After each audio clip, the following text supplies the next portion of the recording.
Mr. Tinkler was here, he's also said some words about the officiating, I thought...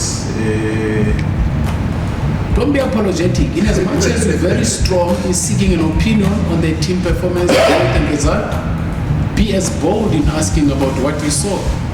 Because right at the beginning, the minute you start experiencing decay, expect collapse. And you can't then say, no, the hinges of my door are getting loose. No, don't worry. That door is going to collapse. Right at the beginning, as you see the hinges getting loose, tighten up the screws. Let them be in the party. Let them come in and be part of us in terms of growth and development of this game. So if you don't ask me the question, I think you're lenient.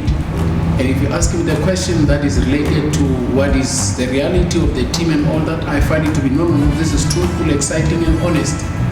But that has to be consistent with the other side as well. That's my only request.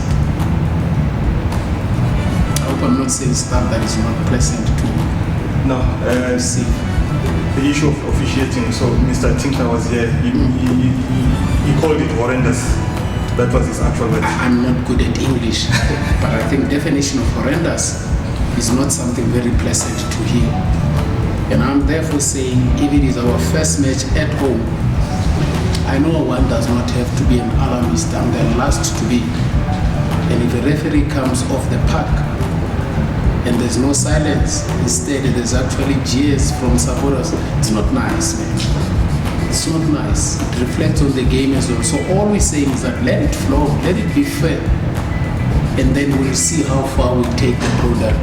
But now I'm sitting here giving an explanation, eloquent explanation on officiating the results and all that. It won't matter after a result like this.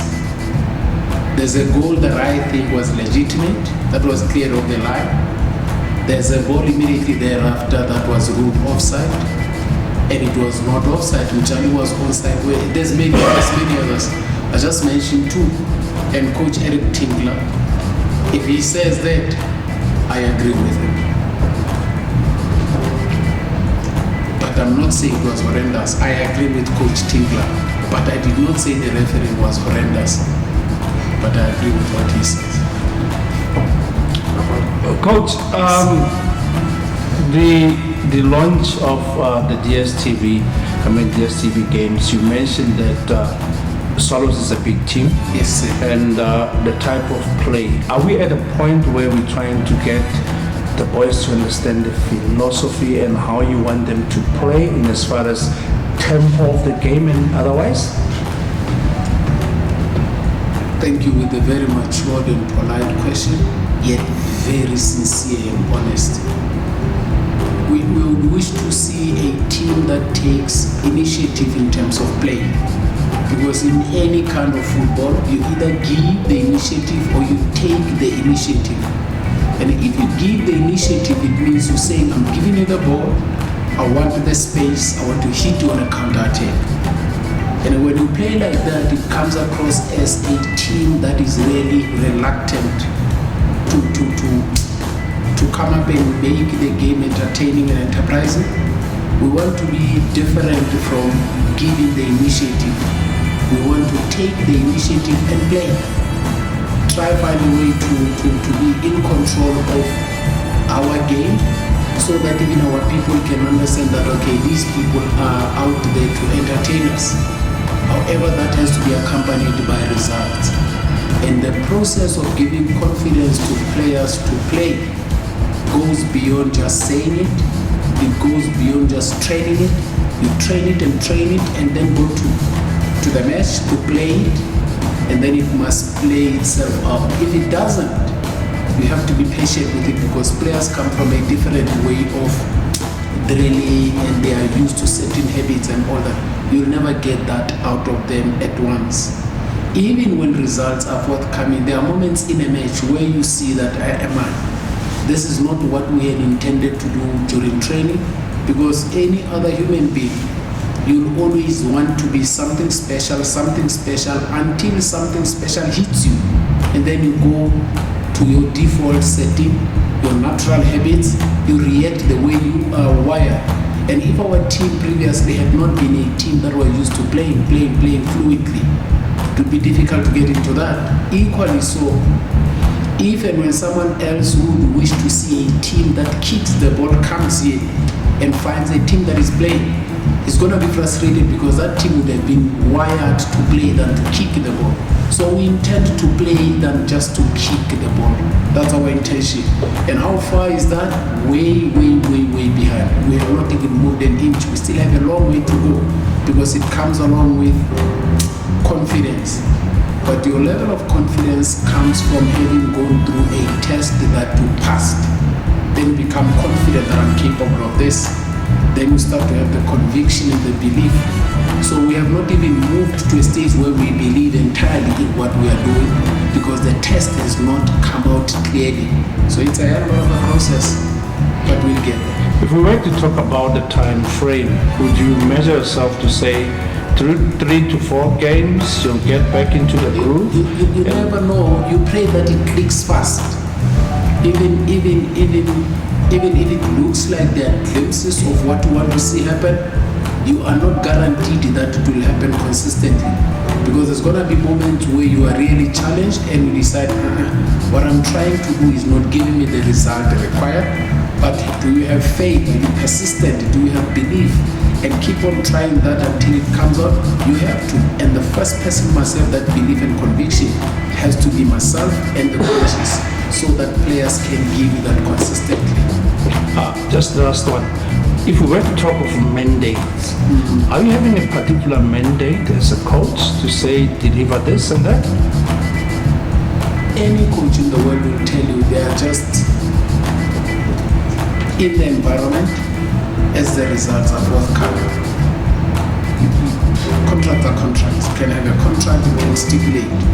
And there's been great coaches who left their jobs or lost their jobs even after winning championships. So mandates are mandates, but the biggest mandate in football is to win the next match. That's the primary responsibility, to win the next match. We should have won the previous match, we didn't. So we need to look forward to winning the next match. And then winning the next match still does not guarantee your stay, but at least it helps the people around you to help to work more comfortably with less pressure and enjoy the process. But the process is not easy. It's going to take a bit of time, but we want it to click as fast as possible.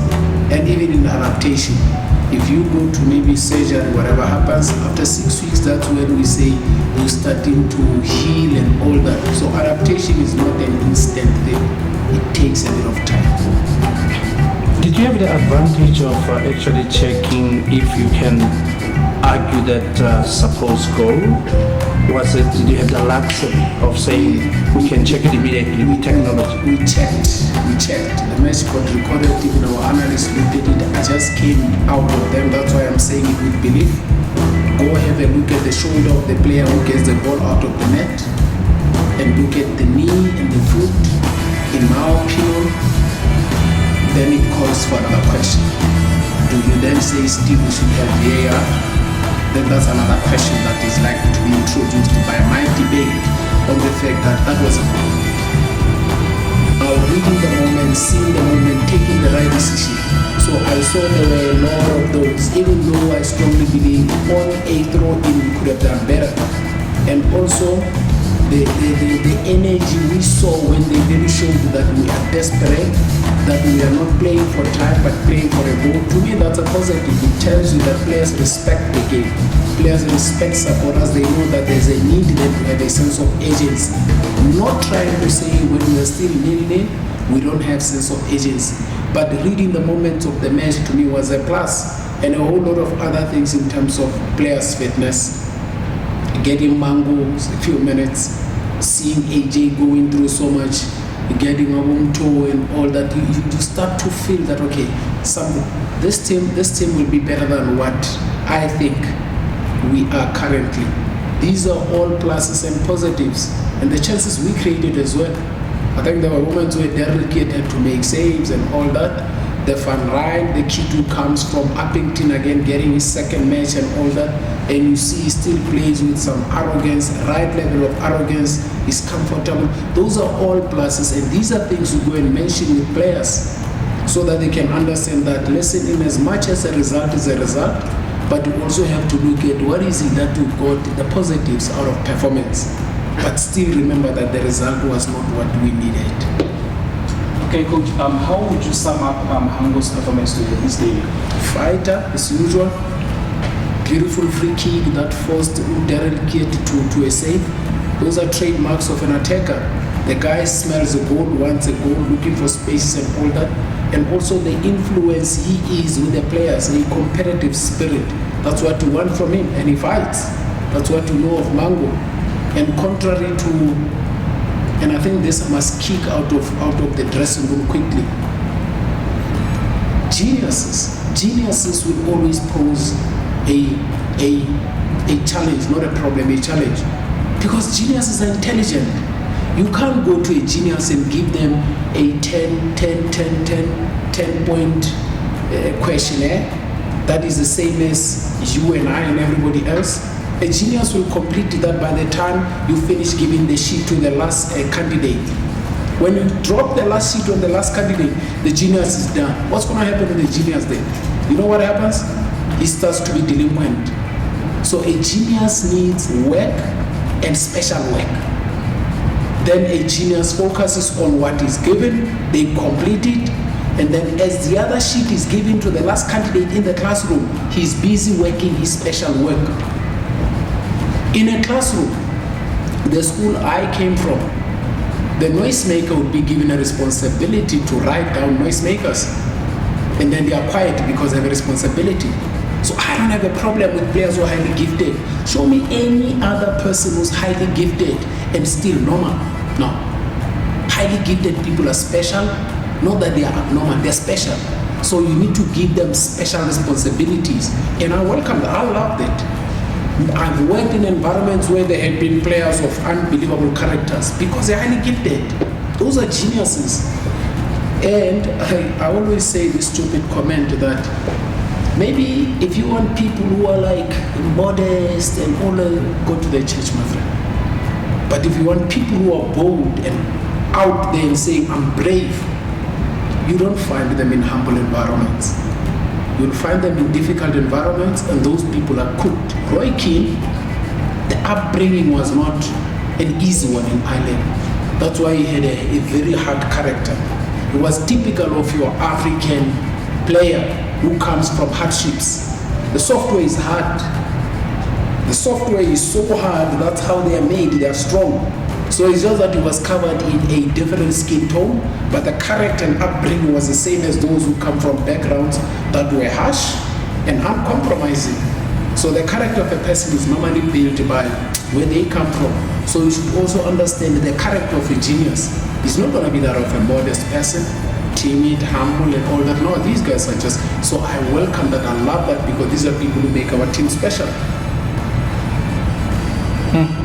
I suppose the geniuses in this team, coach, will then be Charlie, Mohango, and other stars, because you've got a galaxy of them. There's lots of good players here, and even the names you mentioned, these are special players. They can walk into any dressing room at any club. They will never be intimidated, but they are an intimidation to those who don't understand them.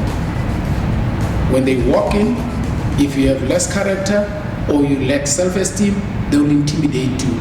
But if you have good enough self-esteem and assurance, you don't have problems with such. So those are personalities, and you have to deal with them. Anywhere the highest level, you deal with personalities. Show me any other coach in Europe, wherever, you come up against Richarlison. He comes out and then he says what he wants. You come across Ibrahimovic, he says what he wants. So are we then coaches going to run away from dealing with personalities? If you're weak, you can't deal with strong people, get out of the way.